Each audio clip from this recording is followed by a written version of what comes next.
Halo teman-teman semua, welcome back to this channel. Video ini kita mulai bahas ya untuk UML diagram yang pertama gitu.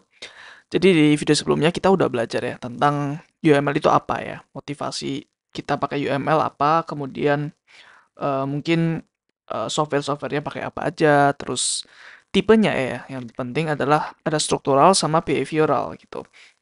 Nah, untuk yang pertama ini ya teman-teman, use case.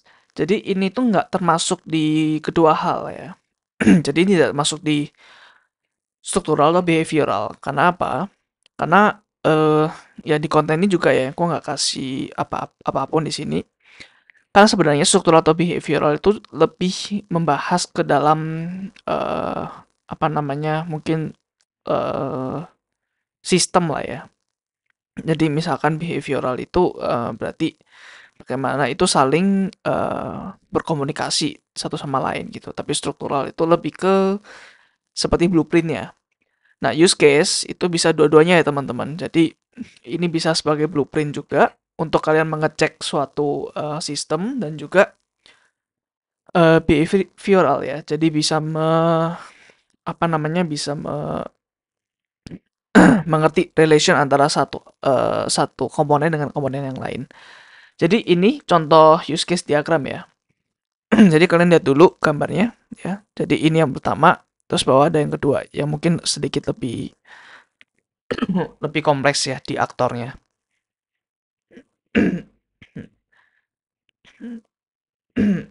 Oke, jadi yang pertama ya, use case diagram itu adalah diagram yang digunakan untuk eh sebentar ini nggak ada penjelasannya ya. Oh iya, nggak ada penjelasannya. Oke, jadi use case diagram itu adalah diagram yang digunakan untuk menggambarkan ya suatu sistem aktor user itu bisa apa aja sih? Ya, simpelnya seperti itu. Jadi diagram yang menjelaskan bahwa menggambarkan bahwa user itu bisa melakukan apa aja. Ya, jadi biasanya di dalam use case diagram itu sebenarnya ada fitur-fitur apa aja yang user bisa lakukan dan usernya ya tipe usernya apa aja. Seperti itu ya teman-teman. Nah jadi kita melihat satu apa namanya satu pattern ya. Jadi ini suatu language. That's why satu eh apa namanya satu diagram sama diagram lain itu mirip-mirip ya karena memiliki language yang sama yaitu UML. Jadi yang pertama ya komponen dari UML itu ada yang pertama use case ya. Use case itu adalah aksi spesifik atau behavior dari sistem ya yang bisa di-experience oleh si user seperti itu. Jadi satu use case merepresent functionality suatu sistem dan biasanya dideskripsikan dengan frase yang verb ya atau kata kerja seperti itu. Jadi misalkan place order gitu atau view product details atau make payment dan lain sebagainya ya. Jadi ini salah satu contoh use case diagram. Hmm, Oke, gue coba liatin juga. Hmm,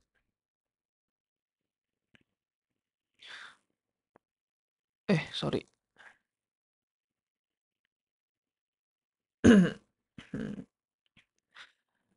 Oke, itu pertama use case ya. Jadi misal ini sebenarnya salah ya. Contoh yang salah nih ya. Pemesanan ini harusnya bukan pemesanan, tetapi mungkin kayak memproses pemesanan seperti itu ya. Jadi harus bukan harus sih, much much better ya kalian pakai verb atau kata kerja seperti itu. Kemudian itu yang pertama yang paling penting ya use case. Terus ada namanya aktor. Ya, jadi aktor itu mempresent suatu role ya, um, role yang ada di dalam suatu use case. Jadi ini bisa aja human ya atau mungkin bisa external hardware atau sistem mungkin atau service. Jadi aktor itu nggak harus manusia ya. Jadi bisa aja satu sistem juga. Oke. Okay.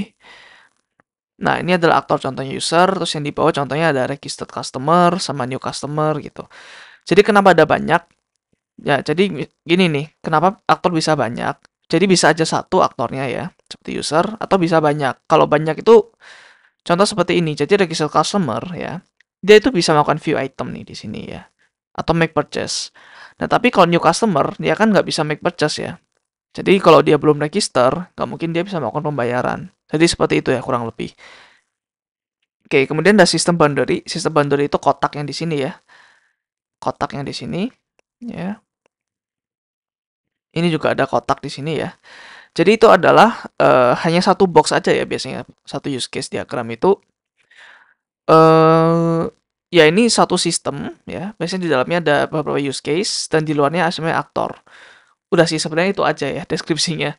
Jadi itu nggak bisa dijelaskan lebih dalam lagi gitu. Jadi ini adalah suatu boundary sebenarnya ya, suatu batasan antara aktor dengan suatu sistem ya. Karena aktor sama sistem itu dibataskan oleh suatu boundary inilah gitu. Ya basically hanya kotak sih deskripsinya. Ya itu tadi gua berusaha menjelaskan ya, tapi I don't think it helps gitu. Ya, jadi yang keempat ada association. Jadi itu adalah mengasosiasi satu aktor dengan use case lain. Contoh seperti ini ya, dia ke top up. Jadi aktor ini dia bisa melakukan top up ya. Jadi ya gitu aja association. Contohnya misalkan new customer dia nggak ada asosiasi nih sama make purchase. Berarti si new customer dia nggak bisa melakukan eh make purchase ya. Jadi penghubungan aja association itu. Kemudian yang kelima ada include relationship ya. Jadi eh user ini ya teman-teman, nggak harus semuanya itu connect ke dalam use case yang sama semua gitu ya. Misalkan top up, terus misalkan ini cek saldo ya, jangan saldo doang nih. Misalkan cek saldo. Jadi user ya kadang bisa kayak gini ya, cek saldo. Cek saldo. Terus mungkin ya dan lain sebagainya gitu. Nah, kenapa sih nggak bikin use case diagram ya? Ya mungkin kayak gini aja nih ya. Jadi ini ada aktor, terus ini ada boundary ya. Sini use case, use case, use case, use case, semuanya ya. Pakai verb, fitur-fitur lah ya. Kenapa nggak gini semua gitu? Jadi kan nanti ada use case yang kayak gini nih, ya kan? Ada yang di sini gitu. Nah, karena ya teman-teman, ini adalah asosiasi ya dari aktor ke use case itu biasanya yang langsung bisa dilakukan gitu ya. Contoh misalkan login. Login bisa dilakukan gitu. Tapi misalkan nih seperti misalkan membuat payment gitu ya, make payment. Nah, harusnya itu dia kan login dulu baru make payment. Jadi user nggak bisa langsung membuat payment ya. Jadi misalkan ada make payment di sini, make payment. Jadi user nggak bisa langsung ke sini nih gitu ya. Karena ya dia mungkin belum registered. Ya, even dia namanya belum ada ya, kita nggak tahu nama usernya, terus eh, ya kita cuma tahu IP address-nya aja dari berapa gitu. Tapi kita nggak tahu namanya, kemudian kita juga nggak tahu barang apa yang mau dibeli itu. Ya, bagaimana melakukan payment gitu ya. Jadi gunanya untuk itu ya. Jadi kenapa semuanya nggak dilakukan langsung dari aktor, asosiasi aktor, karena ya itu untuk menggambarkan aja ya. Jadi kan gunanya use case itu menggambarkan suatu sistem, aktor bisa melakukan apa aja gitu. Nah ini mungkin versi lebih jelasnya lagi gitu. Jadi kalau misalkan kayak semuanya kayak gini ya nggak perlu ada diagram use case gitu. Jadi dibuat seperti ini biar mendeskripsikan lebih lagi ya. Jadi harus melakukan login dulu baru melakukan make payment. Ya, itu yang mau diselesaikan di komponen nomor 5 dan nomor 6 ini ya. Jadi yang pertama ada include relationship ya. Jadi ini adalah dash arrow ya. Apa namanya? Garis yang bergaris, garis yang titik-titik gitulah ya, dash arrow. eh dan ada label include-nya seperti ini ya. Ada sini terus ada include. Nah, ini mengindikasikan bahwa satu use case itu inherently ya dimasukkan di sequence of another use case. Contohnya misalkan make payment might include verify payment method. Jadi ketika kita membuat payment ya mau nggak mau ya kita melakukan verify payment methods. Jadi make payment include ya verify payment methods. Nah contoh di sini nih ya. Jadi ketika kita apa ya? Nah misalkan ini dia mau kan register ya. Nah register ya, itu udah pasti itu udah pasti selanjutnya adalah validasi data gitu. Ya.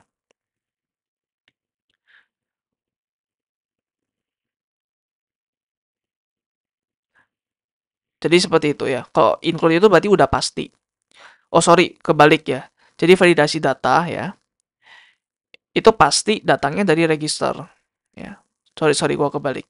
Jadi ketika ada use case validasi data, ini pasti datangnya ya.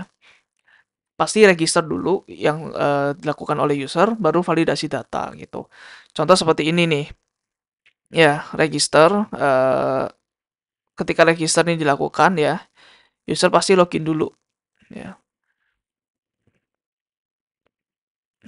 Sorry, ini agak aneh ya. Sorry, gua pakai contoh use case yang agak salah nih ya. Hmm, well, ya, sepertinya seperti ini ya teman-teman. Ketika kita lihat yang top up dulu ya, yang di atas. Jadi top up ya, dia menginclude login di sini. Jadi kalau mau top up, kita mau nggak mau harus login gitu ya. Kalau mau top up, kita nggak mau harus login. Bener kan ya, secara bisnis use case-nya seperti itu. Kemudian kalau mau login ya, oh iya betul seperti itu ya. Kalau mau login, kita mau nggak mau harus register ya. Terus kalau mau register, kita mau nggak mau harus validasi data ya. Jadi sorry, gue tadi salah ya. Jadi panahnya itu seperti ini ya. Jadi awalnya dari validasi data dulu, kemudian flow-nya pasti register ya, kemudian flow-nya login seperti itu. Jadi ketika kita mau register ya, kita udah pasti validasi data terlebih dahulu. Ini dilakukan terlebih dahulu baru yang register gitu. Atau ketika kita mau login, ya kita harus register dulu ya. Jadi ini dilakukan terlebih dahulu. Nah, mungkin kalian bingung. Loh, ini kan include ini ya kan. Tapi kenapa ada asosiasi nih di sini ya? Kenapa ada asosiasi di sini? Bukannya harusnya seperti ini ya. Bukannya harusnya seperti kayak ini nggak perlu ada ya asosiasinya. Kemudian ini user login terus baru include register. Nah, ini mungkin suatu common mistake juga ya. Jadi user kalau langsung ke si apa namanya? Langsung ke suatu use case itu secara tampilan ya, misalkan front end ya, tampilan web itu sebenarnya bisa langsung gitu. Let's say ya, misalkan user mau top up itu, misalkan di HTTP, dia tuh udah ada kayak endpointnya ya, udah ada jalur langsung top up gitu loh. Nggak perlu login, nggak perlu register. Jadi misalkan apa ya, x.com, terus misalkan mau top up gitu. Nah, user itu bisa langsung ke sini ya, bisa langsung ke website ini ya.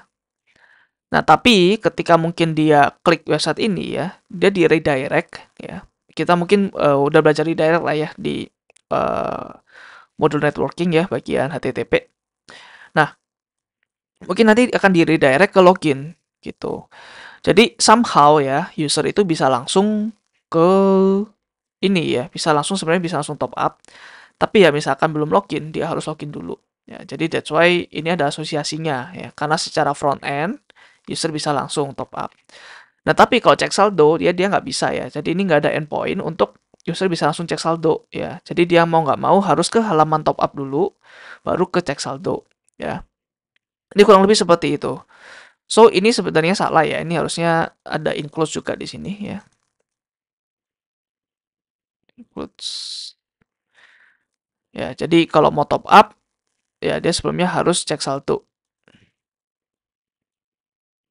Ya, jadi cek saldo itu di belakangnya gitu. Ya.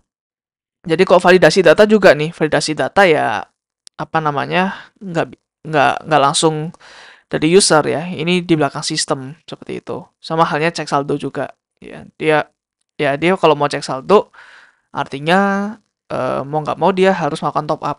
Ya, jadi eh ketika kita cek saldo berarti intinya ketika ini dijalankan ini adalah sebagai referensi untuk ini gitu. Ketika ini jalan, artinya ini untuk membantu si proses ini, ya. Karena ini nggak ada include lain nih, nggak ada ke usernya secara langsung, ya. Jadi ini memang sedikit membingungkan ya tentang include sama extend, ya. Jadi itu include ya. kalau include seperti itu, kalau extend itu opsional teman-teman. Jadi nggak harus. Contoh kalau ini tadi ini harus kan ya, kalau top up harus login dulu. Nah tapi kalau transfer ini ya, transfer di sini, nah ini adalah opsional. Jadi mau sesama OVO misalkan, atau mungkin sesama atau mungkin pakai rekening bank gitu. Jadi ini opsional.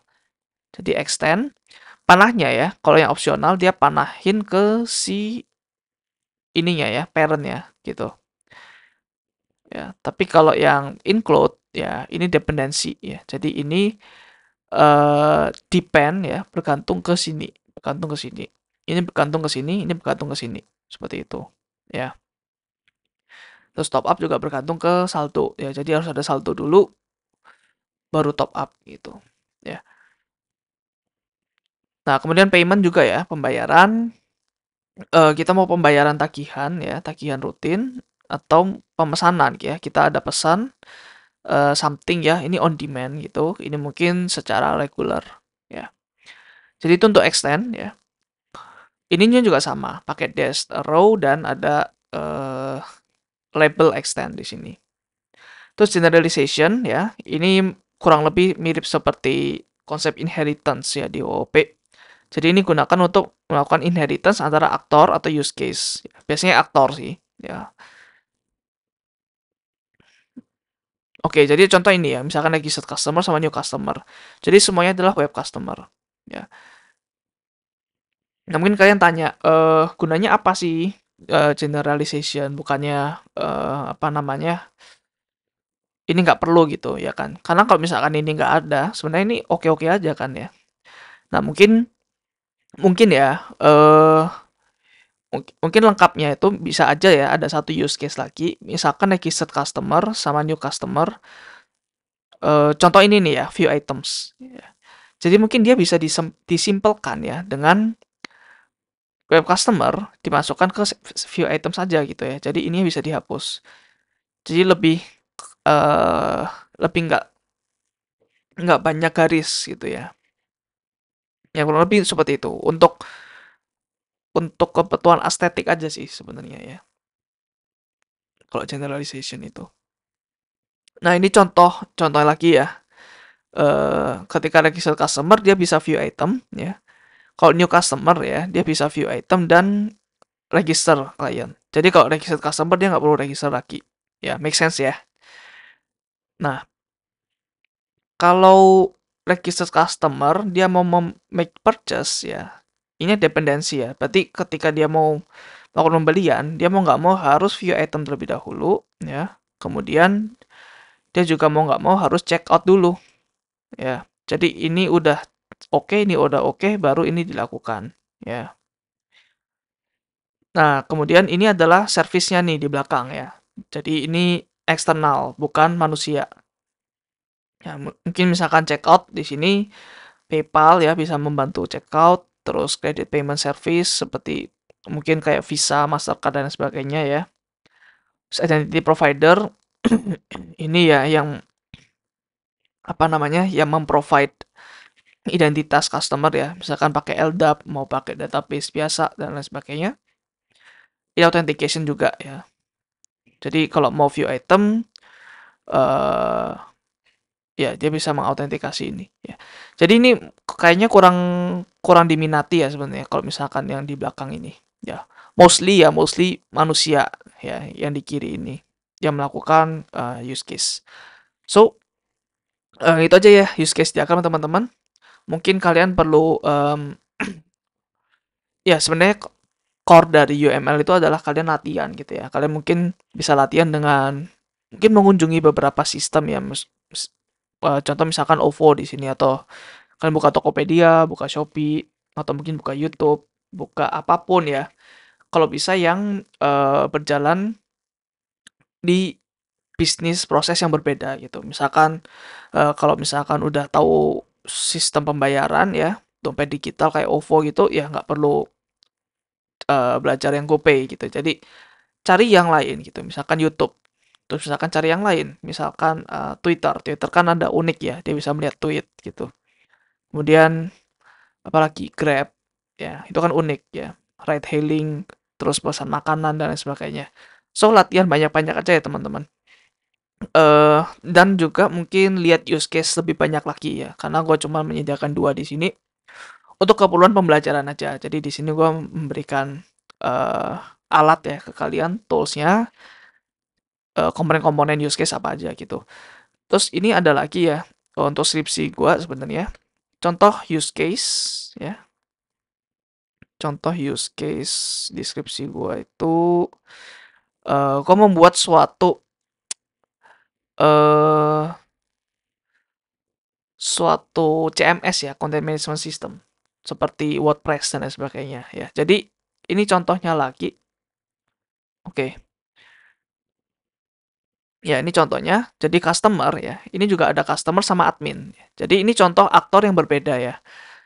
Customer sama admin. Jadi admin itu adalah yang punya toko ya. Sedangkan customer itu dia yang mau beli gitu. Jadi ini sistem. Nah, sistem ini punya front end yang berbeda ya untuk admin sama untuk customer. Sama seperti Instagram kalian ya. Ketika kalian buka profil kalian bisa melakukan upload dan lain sebagainya. Tapi kalau orang di luar profil kalian ya nggak bisa melakukan hal tersebut. Seperti itu. Jadi kalau customer dia bisa melakukan register ya. Terus customer sama admin dia bisa melakukan forgot password dan lain sebagainya.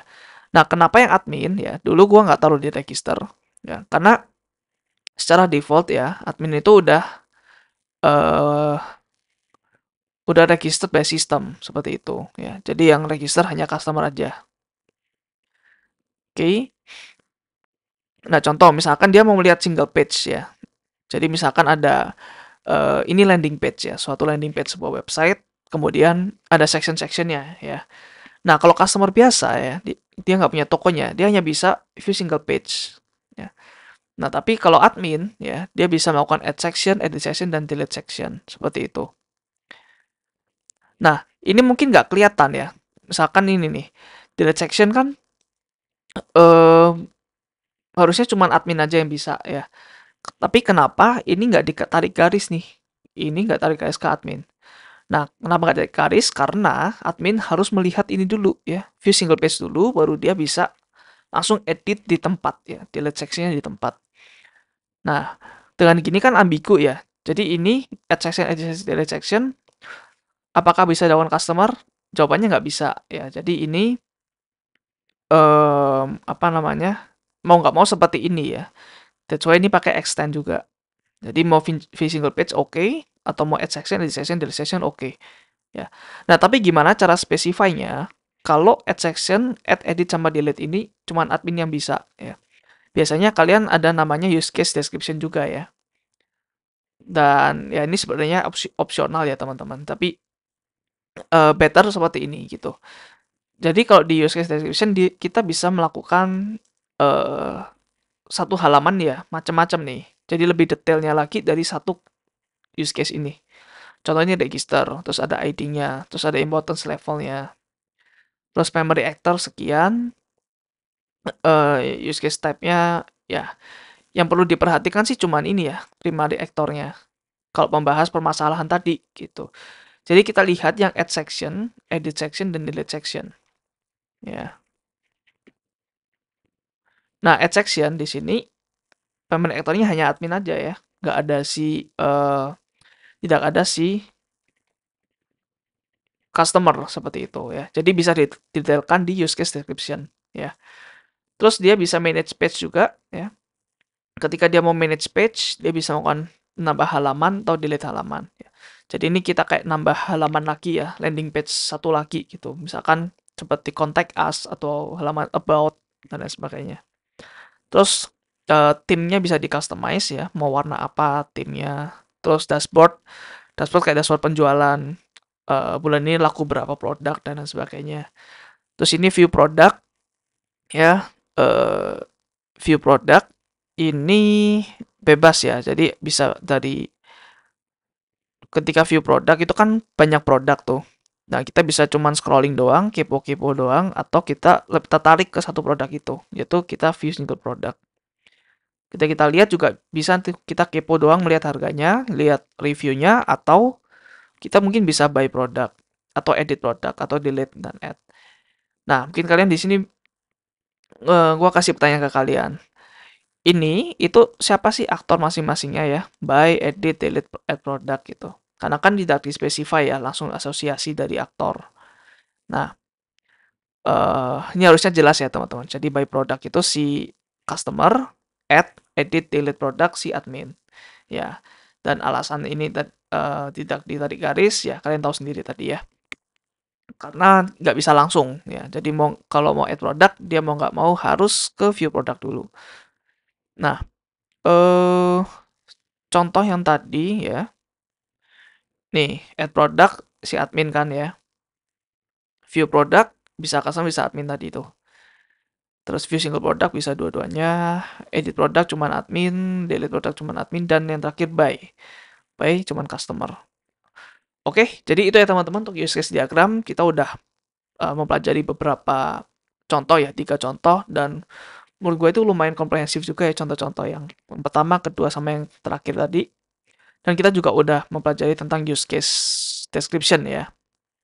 Gunanya supaya mendeskripsikan keambiguan ya dalam use case, karena use case terbatas sih sebenarnya ya. So, itu aja teman-teman untuk use case diagram. Thank you udah nonton sampai akhir. See you di diagram selanjutnya ya. Bye.